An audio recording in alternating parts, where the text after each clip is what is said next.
मिलबै सर्वाधार मंगलमय मंगल करन बिनवा बारंबार। धन्य धन्य सतगुरु सुखदा महिमा कही न जाए। जो कछु कहूँ तुम्हारी कृपा मोते कछु न बसाए। एक बार फिर से प्रेम से बोलिए श्री सद्गुरु।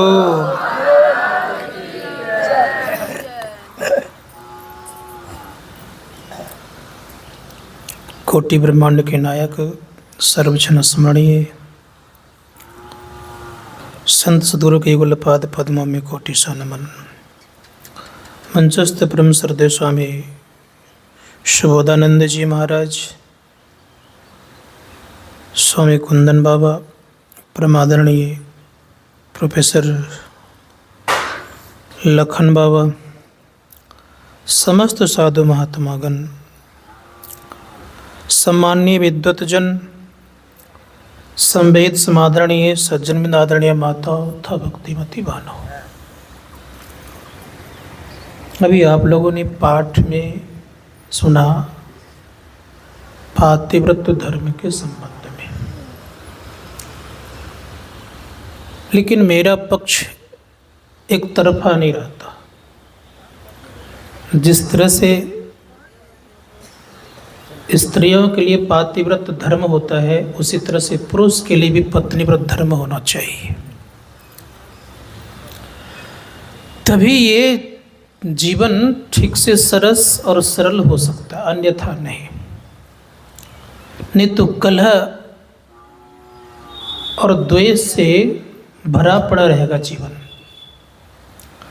जिन जिन लोगों के संबंध में लगभग सुने हैं, जिसमें से एक सांडली के पति ही बेविचारी था, बाकी सभी लगभग महापुरुष अच्छे विचारधारा के थे और एक पत्नीव्रतधारी थे।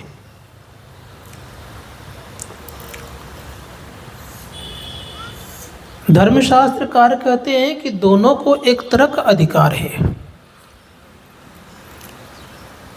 जीवन साथी भी कहा गया और अर्धांगिनी भी कहा गया है।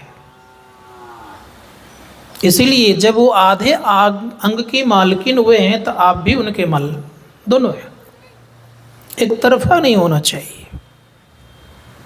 इसलिए धर्मशास्त्रकार कहते हैं जितना महत्वपूर्ण स्त्रियों के लिए पातिव्रत धर्म है, उतना ही महत्वपूर्ण पुरुषों के लिए पत्नीव्रत धर्म है। ऐसा नहीं कि पुरुष वर्ग गलत काम करते रहे तो उनके घर बड़े सुखद हो जाएंगे, सो बात नहीं है। सुखद चाहिए घर तो दोनों को एक तरह का रहना चाहिए। सुनाता हूं, एक पंडित जी थे। पंडित जी की धर्मपत्नी पातिव्रत धर्म में बड़े ही बहुत ज़्यादा महानता हासिल कर ली थी। एक दिन संजोग से जिस राज दरबार में वे रहते थे, उस राज दरबार के रानी को पता चला कि इनकी पत्नी पातिव्रत धर्म में बड़े निपुण है, महानता हासिल कर ली है। क्या किया उन्होंने? एक मृगा को मार करके उसके पंडित जी के जो कपड़े थे उसमें मिला लिए, अर्थात कपड़े में खून लगा लिए और आकर के करुणा स्वर से कहती है, क्या बताऊं मैं, राजा साहब ने आपके पति को बाहर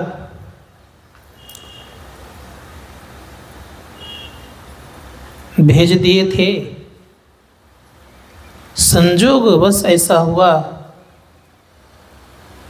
सिंह ने उसको खा गया, शरीर बेचारे का अंत हो गया, कपड़ा बचा हुआ है, वही मैं ला करके दिखा रही हूँ। इतना सुनना था कि पत्नी मृत्यु को प्राप्त कर गई। अब करते तो करते क्या। अब इस दृश्य को देख करके रानी घबरा गई और चली गई राजमहल। अब चिंता में पड़ गई कि तुम्हें झूठ बोल दी, ये काम तो ठीक मैंने नहीं की। पश्चाताप में जलने लग गई। संजोग से राजा ने बाहर जो भेजा था पंडित जी को, वो आ गए। देखा रानी का चेहरा बड़ा उदास। कहा कि आप उदास क्यों हैं? कहा पंडित जी मैं क्या बताऊं, मैं परीक्षा लेने हेतु मैं झूठ बोल दी। का घबराने कौन सी बात है, इसमें घबराने कोई बात नहीं है, मैं भी वैसा हूं, देखेंगे आप मेरा कमाल। कहा आप में क्या कमाल है? कहा चलिए मेरे साथ अगर चलना है तो। गए, आवाज लगाते हैं, कह रहे मैं आ गया हूं, जिंदा उठो। जैसे आवाज लगाते हैं पत्नी भी उठ करके बैठ जाती है, सेवा में लग जाती है। तो दोनों जब एक तरह के होते हैं तब जीवन सफल और सार्थक होता है, एक तरफा नहीं। भारत देश पुरुष प्रधान है, इस बात को मैं मानता हूं, लेकिन उतना ही अधिकार माताओं की भी है, इसलिए हम भारत माता कहते हैं।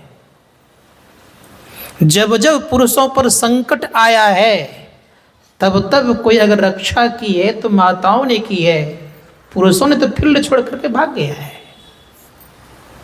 एक दो उदाहरण नहीं, बहुत सा उदाहरण दूंगा मैं। भगवान राम पर संकट आया तो मां सीता कालिक रूप धारण करके भगवान राम को बचाए। महिषासुर का अत्याचार फैला तो मां दुर्गा आई, महिषासुर से मुक्त किया गया। जब जब भारत पर संकट आया, पुरुषों पर संकट आया तो माताओं ने रक्षा की। इसलिए केवल पुरुष प्रधान ही देश नहीं, स्त्री प्रधान भी होना चाहिए, एक तरफा नहीं होना चाहिए। भगवान राम के संबंध में सुनिए, भगवान राम जब आए धरातल पर तो एक पत्नी व्रत धारण की उन्होंने। बहुत लंबी कथा है लेकिन संक्षेप में कह दूंगा। जब सीता का वनवास हो गया तो उनके गुरु महर्षि वशिष्ठ कहते हैं कि अश्वमेध यज्ञ करने के लिए शादी करना अनिवार्य है, विवाह होना चाहिए, क्योंकि पत्नी बिना कर्मकांड नहीं होता, याद रखिएगा। ध्यान तो पत्नी बिना हो सकता है लेकिन कर्मकांड पत्नी बिना नहीं होगा। कहा यज्ञ करेंगे तो स्त्री चाहिए। उस समय की सुंदर कन्या काशी नरेश की पुत्री थी। बात चली, भगवान श्री राम ने कहा देखिए मैं इस जीवन में दूसरी शादी नहीं करूंगा। कहा तब यज्ञ नहीं होगा। भगवान श्री राम का तो कोई तो उपाय होगा संसार में। तो महर्षि वशिष्ठ उपाय निकालते हैं, कहते हैं हाँ उपाय है। का क्या? का निम्न श्रेणी वाले लोगों के लिए लोहे की प्रतिमा, वैश्य के लिए चांदी के प्रतिमा, क्षत्रियों के लिए सोने की प्रतिमा और ब्राह्मणों के लिए कुश की प्रतिमा बना करके बगल में बिठा करके यज्ञ संपन्न कर सकते हैं। महर्षि वशिष्ठ कह रहे, मैं नहीं कह रहा हूं। जब ऐसी बात कही गई तो भगवान राम कहते हाँ मूर्ति बनाया जाए। सोने की मूर्ति बनाना प्रारंभ कर दिया। क्या सीता को बनाने जब लगे तो भगवान राम देखने जाते थे तो साक्षात सोने की मूर्ति में सीता को देखते थे। ये पति का धर्म होना चाहिए। ऐसे अगर हो जाए तो कुछ भी आप कर सकते हैं। आप में शक्ति कभी घटेगी नहीं, बरकरार शक्ति बनी रहेगी। जब जब देखने जाए भगवान श्री राम प्रतिमा को तब तक उसमें सीता की छवि को देखते थे। जब बन करके तैयार हो गया तब सीता का पक्ष थोड़ा लीजिए। जंगल में सीता रहती थी, लव कुश को जन्म दे चुकी थी। वहाँ एक गौतमी माँ नाम करके माता जी रहती थी। उस आश्रम में, वाल्मीकि आश्रम में, वो कहती है कि भगवान राम काशी नरेश की पुत्री से विवाह करने जा रहे हैं। मन में उनकी प्रतिज्ञा याद आ गई कि मुझसे तो उन्होंने संकल्प किया है कि मैं इस जीवन में तुम्हारे अलावा किसी को ताकूंगा भी नहीं। तो विवाह करने की बात कहाँ से आ गई? संदेह उत्पन्न हुआ। दूसरे बार खबर मिलता है कि नहीं, भगवान श्री राम ने शादी करने से इनकार कर दिए। तो उसके जो मन में केवल संदेह उत्पन्न हुआ, उस संदेह को मिटाने के लिए जानते हैं बहुत दिन तक संगम पर जाकर के तपस्या की, तब उस पाप से मुक्त हुई। संदेह करना भी पाप है। धर्मशास्त्रकार कहते हैं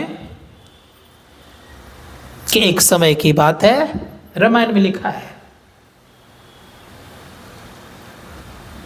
सच में पातिव्रत धर्म पालन करने के जिस तरह जितना अधिकार माताओं का उतना ही अधिकार पुरुषों को है। एकांत में किसी पुरुष को, चाहे वो शादी से युक्त हो या ना हो, बात करने का अधिकार नहीं होता है। लेकिन अगर बात करते भी हैं तो सोच समझ के करना चाहिए, दूरी बना कर रखना चाहिए। भगवान राम के द्वारा एकांत में एक अप्सरा से बात हो गई। सीता राजमहल में थी। जब वो बात करके चली गई, उनका प्रस्ताव था कि मुझे आप अपने संग रखें। भगवान राम कहते, इस जीवन में मैंने एक पत्नी व्रत धारण किया है, मैं ऐसा कुछ नहीं करूंगा। समझा बुझा के जो ही भेजते हैं,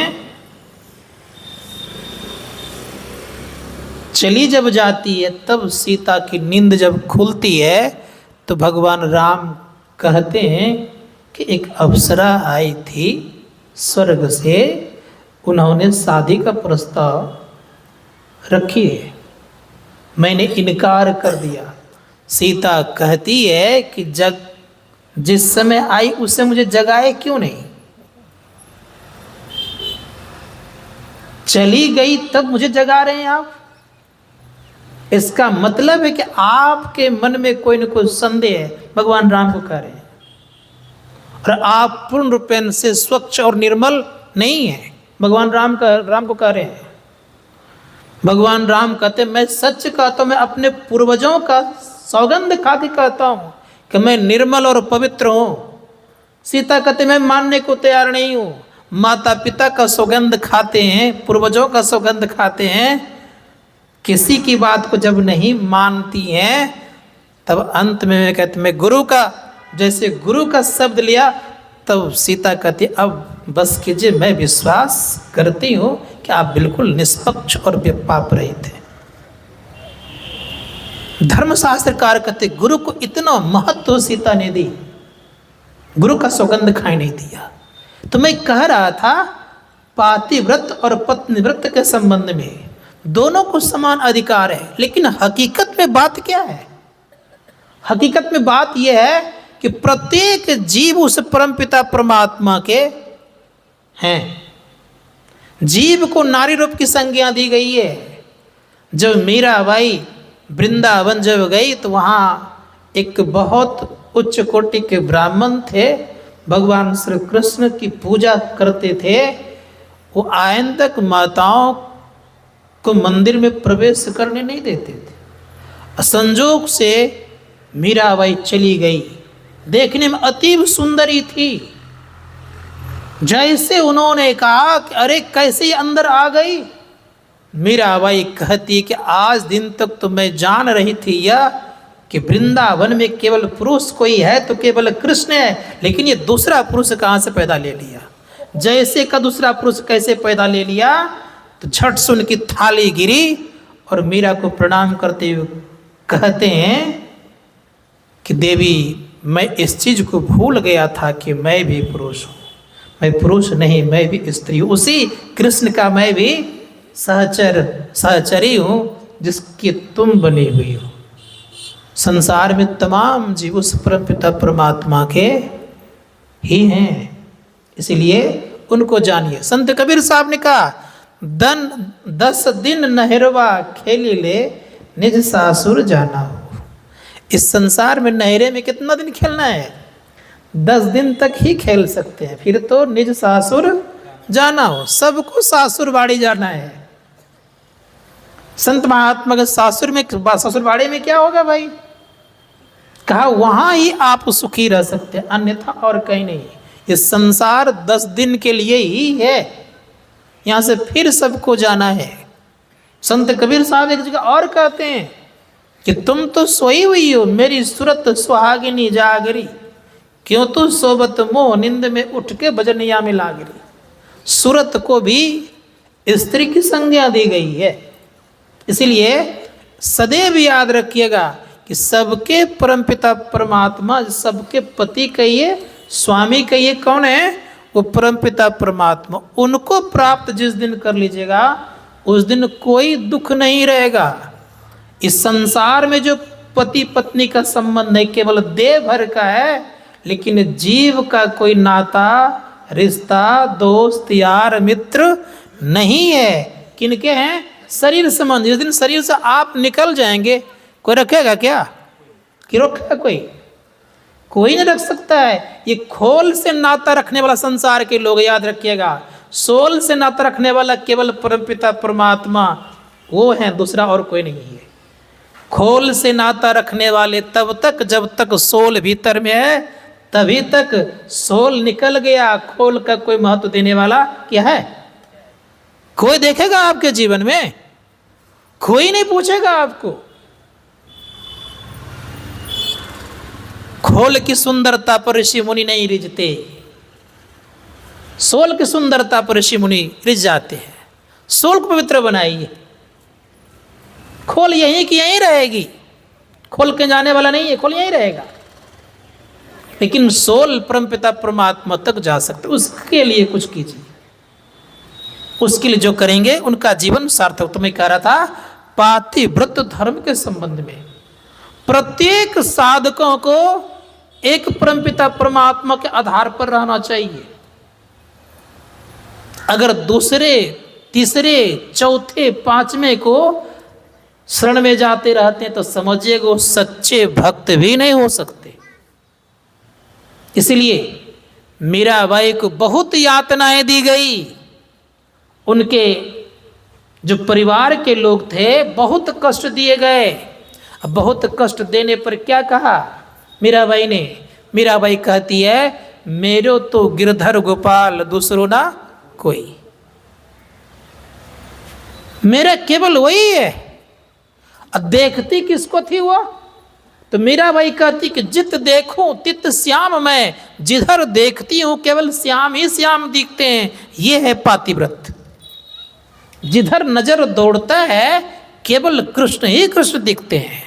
उसी प्रकार जिधर नजर दौड़े उधर अगर गुरु ही गुरु दिखे तो समझिएगा कि मैं गुरु भक्त में ठीक ठाक हो और कुछ दिख रहा है तो समझिएगा कुछ न कुछ कमजोरी है।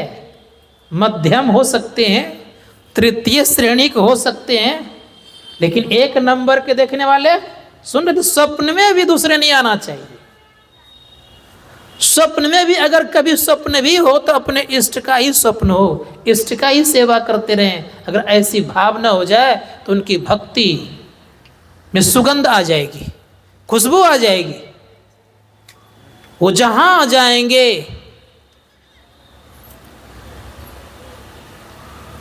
वहां वहां खुशबू जाएगी, सुगंध जाएगा।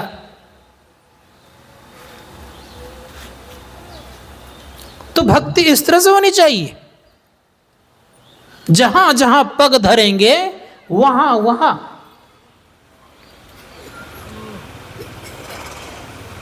वो जगह पवित्र हो जाएगा। तो संत कबीर साहब कहते कि सुनो, प्रत्येक जीव को यह अधिकार है कि उस परमपिता परमात्मा पति से मिलना है। उससे मिलने के लिए क्या करना चाहिए?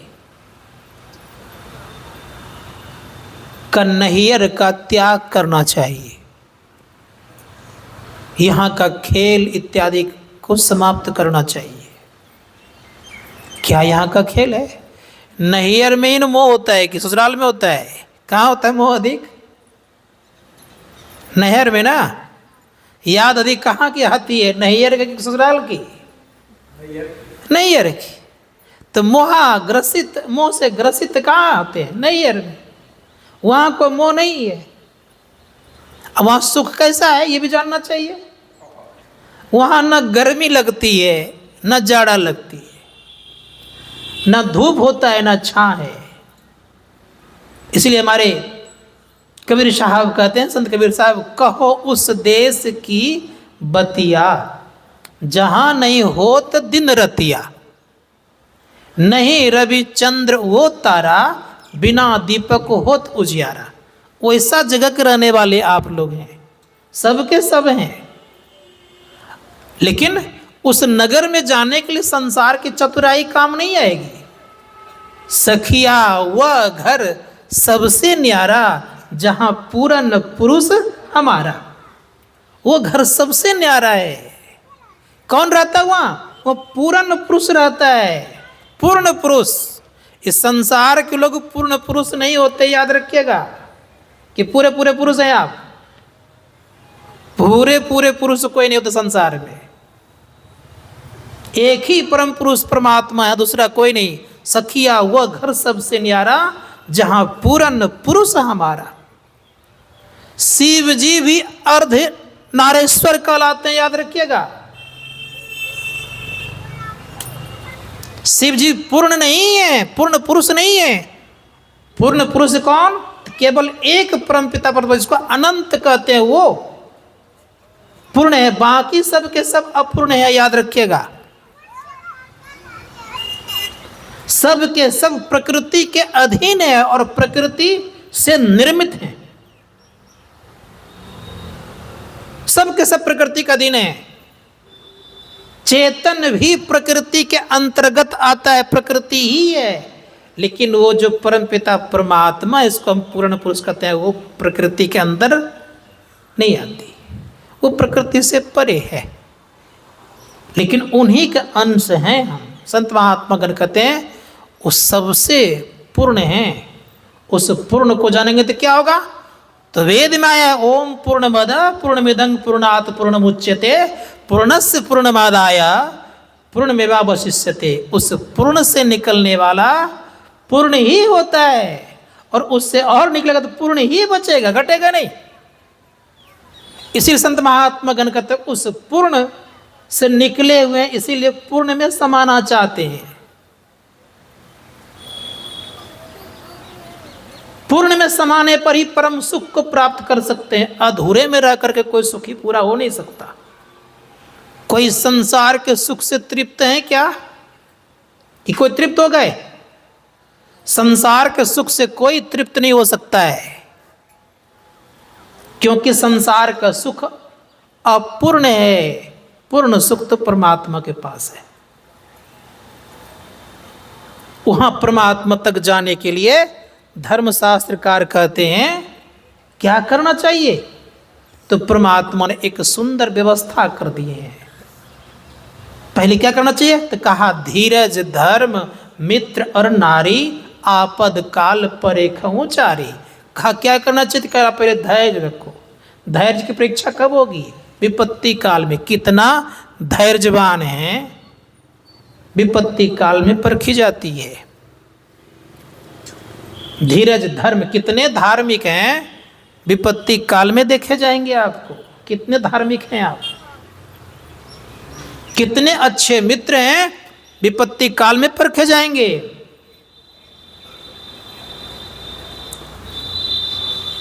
और नारियों की परीक्षा भी विपत्ति काल में होती है।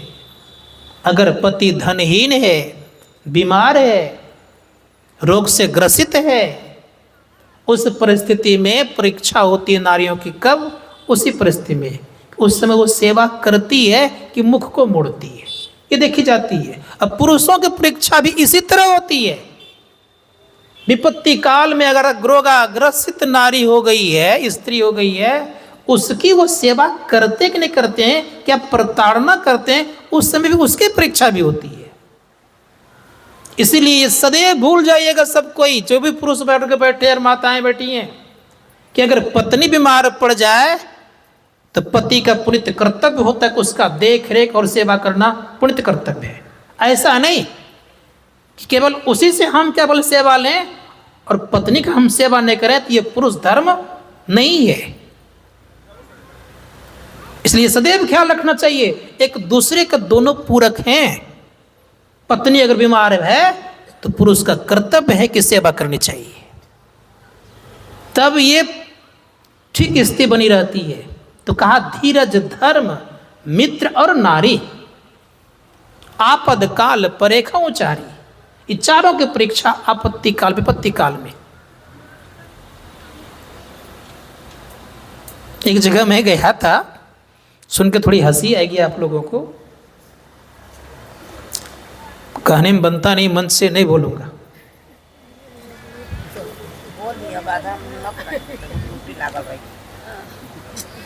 नहीं, मंच से बोलने को उचित तो नहीं होता है, लेकिन बड़ी विचित्र लीला है संसार में आज भी।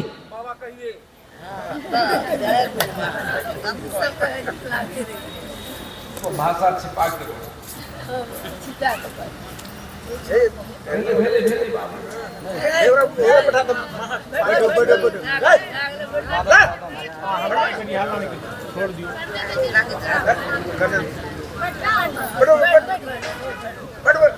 तो मैं कह रहा था कि जीवन में याद रखिएगा कि स्थिति उत्पन्न अगर ठीक से हो तो बहुत कुछ काम कर सकते हैं।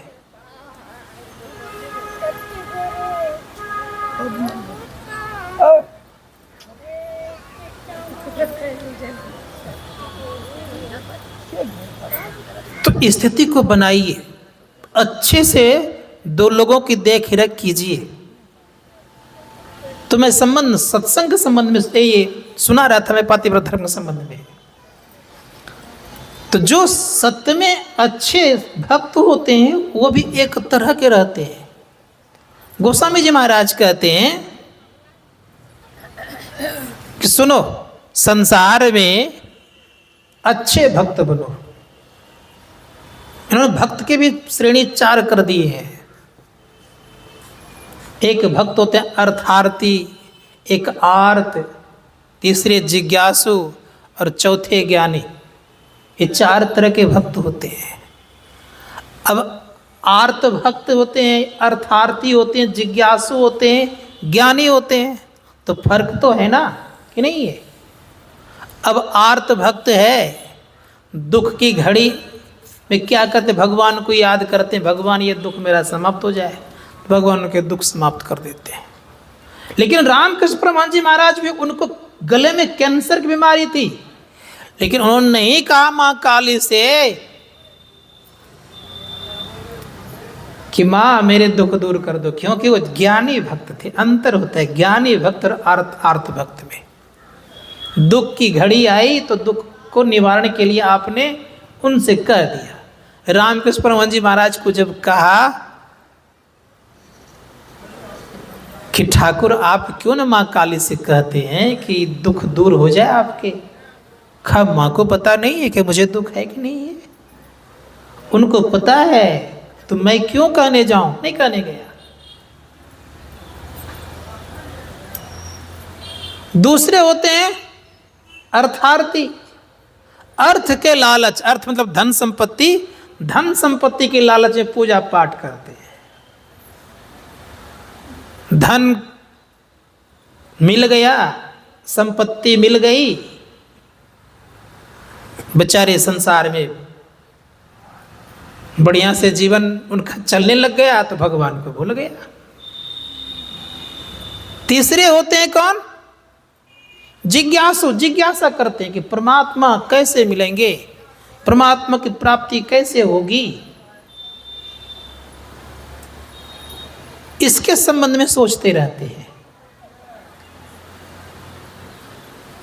और चौथे होते ज्ञानी। ज्ञानी भक्त सबसे विशेष प्यारा होता है।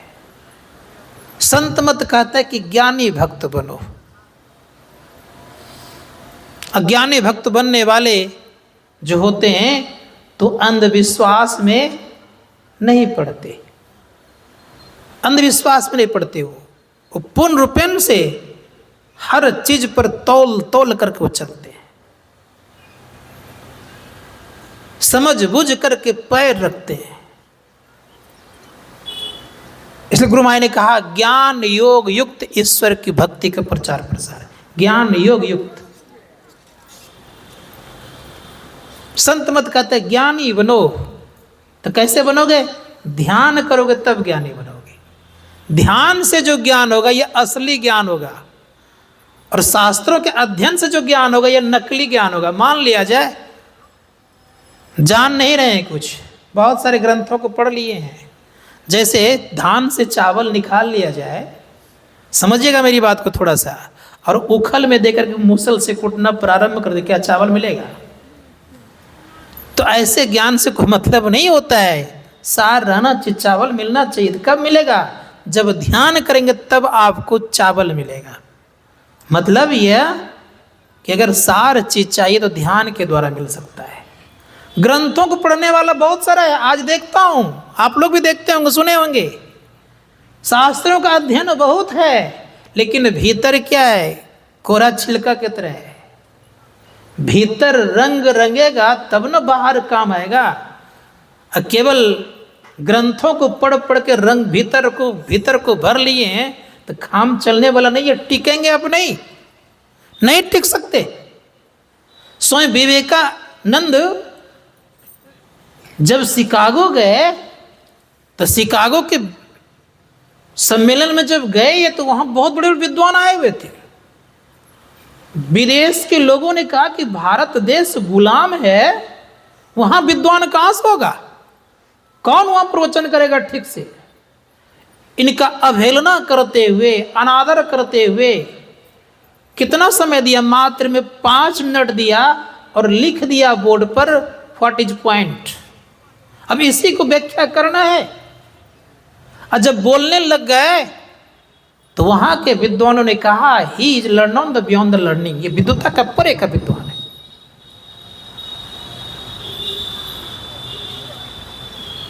तो धर्मशास्त्रकार कहते हैं कि कोशिश की जीवन में कि अगर हम आप चाहते हैं कि हम भी वैसे बने तो क्या कहते विवेकानंद ने? ध्यान किया गुरु जी के सानिध्य में रह करके, तब हुआ। भगवान बुद्ध को लीजिए, सुदत्त नाम करके प्रकांड विद्वान थे उस समय के। आजाद शत्रु ने शास्त्रार्थ कराने हेतु तो एक तरफ पंडितों का झुंड, विद्वानों का झुंड, अर्थात विद्वान भरे पड़े हैं, एक तरफ भगवान बुद्ध अकेले। और दोनों का शास्त्रार्थ होने लग गया। जब दोनों का शास्त्रार्थ होने लग गया तो आजाद शत्रु को हो रहा था कि सुदत्त जीत जाएंगे, और परिणाम ये हुआ भगवान बुद्ध के प्रश्न जब होते गए, उत्तर जब मिलते गया, इधर से प्रश्न उधर से उत्तर मिलते गया, अंतिम बात पूछते हैं कि ब्रह्म का साक्षात्कार कैसे किया जाएगा। सुदत्त को यह पता नहीं था, चरणों में गिर गए, शिष्य बन गए, भिक्षु बन गए। तो जितने महापुरुष पहले संसार में होते हैं एक निष्ठ होते हैं, और एक निष्ठ होने वाले को पूर्ण रूपेण से आध्यात्मिक कहा जाता है। इसीलिए पाठ में जो सुना आपने, पातिव्रत से तात्पर्य केवल स्त्री पुरुष का ही संबंध नहीं है, जीव और परमात्मा से संबंध है। गुरु महाराज के प्रवचन में है कि जो ईश्वर को नहीं मानता है वो नास्तिक है। उसी प्रकार से याद रखिएगा, जो एक पति और पत्नी को नहीं मानते तो उसको क्या कहेंगे लोग? कहने की बात तो नहीं, सब वो जान रहे हैं। तो कोशिश ये करिए हम लोग कि एक ईश्वर को माने, और एक ईश्वर को मानने वाले को क्या कहा गया? आस्तिक। इसी बात की तो लड़ाई हो रही है।